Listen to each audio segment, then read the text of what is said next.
যেই মন্ত্রী আগের সরকারে ফেল করেছেন তাকে এবার দায়িত্ব দিয়ে কি আশা করছেন তিনি এবার সফল হবেন? জ্বালানি সচিব, জ্বালানি মন্ত্রীর কথা মতো এটা চলবে না। আদানির সাথে দেখেন আমরা কি পরিমাণ অন্যায্য চুক্তি করেছি, আমাদেরকে 25 বছর ধরে এই ঘানি টানতে হবে। তাহলে এই যে কুইক রেন্টাল স্ক্যান্ডাল হয়েছে, বসুন্ধরাকে যদি আপনি এরকম কোনো টেন্ডার ছাড়া, নীতিমালা ছাড়া এইভাবে দেন, তার রেজাল্ট কি হতে পারে? ইতিমধ্যে দেখেন বসুন্ধরা কিন্তু বিটুমিন, যেটা আগে সরকার নিজেরা এনে বিক্রি করত, এই প্রোডাক্টের কিন্তু সে প্রায় 40% থেকে 60% পর্যন্ত এনে এখন বিক্রি করার অনুমতি আওয়ামী লীগের আমলে নিয়েছে 22-23 সালে। এবং সে যেটা করেছে, লোকাল ডিস্ট্রিবিউটার যারা ছিল, লোকাল যারা ইম্পোর্টার ছিল, তাদের অলমোস্ট সবাইকে ট্যারিফ কমিশনে মূল্য সিন্ডিকেট করে তাদেরকে মার্কেট আউট করে দিয়েছে। বছর ধরে কোটি মানুষের আস্থায় পাইপের বস আরএফএল পাইপ। এবং এই লেভেলে দেখেন, এবং এটার কিন্তু বাই প্রোডাক্ট আছে, ফার্নেস অয়েল থেকে শুরু করে অনেকগুলো বাই প্রোডাক্ট আছে যেগুলো তারা এখন বিক্রি করছে।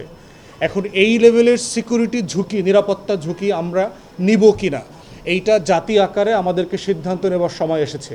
এবং দেখেন এই ঘটনাগুলো যখন ঘটছে, সংসদ নাই, সংসদে এটা নিয়ে কোনো বিতর্ক নাই, তর্ক নাই।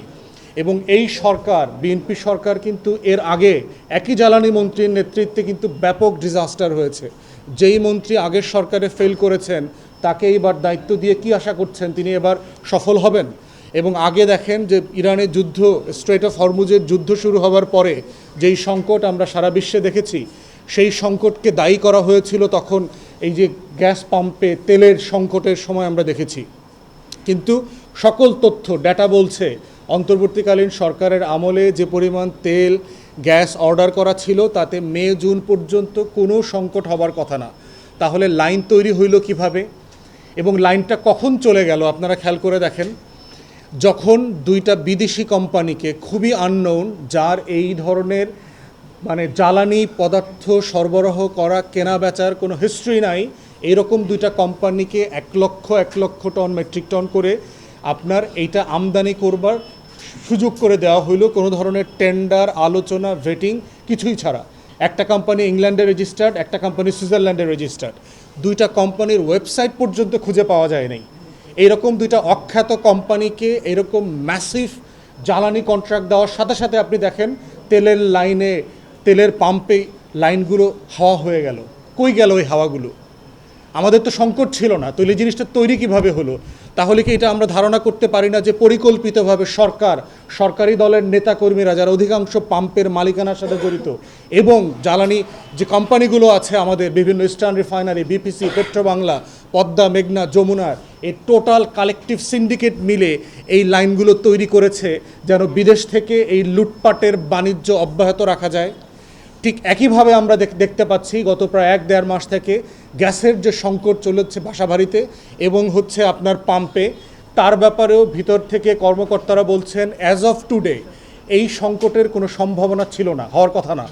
তাহলে এই সংকটটা কেন হচ্ছে? তাহলে কি সরকার পরিকল্পিতভাবে আগের 3 মাস আগের মতো করে এই সংকটটা তৈরি করছে যেন বিদেশ থেকে অথবা বসুন্ধরার মতো কোম্পানিকে মার্কেট শেয়ার দেওয়া যায়? বসুন্ধরাকে মার্কেট দিলে কি 20% আমদানি সরবরাহের দায়িত্ব দিলে পরেই কি সংকট চলে যাবে? আগের অভিজ্ঞতাগুলো বলছে না।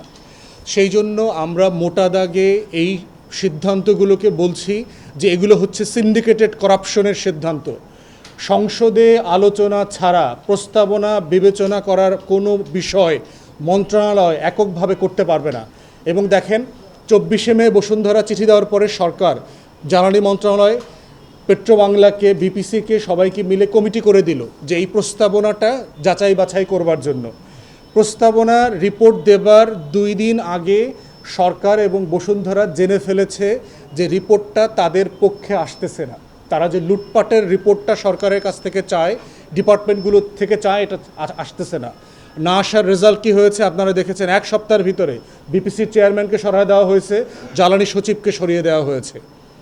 তাহলে এই যে কাজগুলো চলছে, এই কাজগুলো নিয়ে সরকারের কোনো উচ্চবাচ্য নাই। এবং এমন একটা দিনগুলোতে এই কাজগুলো করেছে, সারা দেশে ছাত্রদল আর শিবির ক্যাম্পাসে মারামারি করছে। শুধু খেয়াল করে দেখেন কোন কোন দিনগুলোকে বেছে নেওয়া হচ্ছে এই ধরনের আত্মঘাতী, দেশবিরোধী, জনস্বার্থ বিরোধী সিদ্ধান্তগুলোকে নেবার জন্য।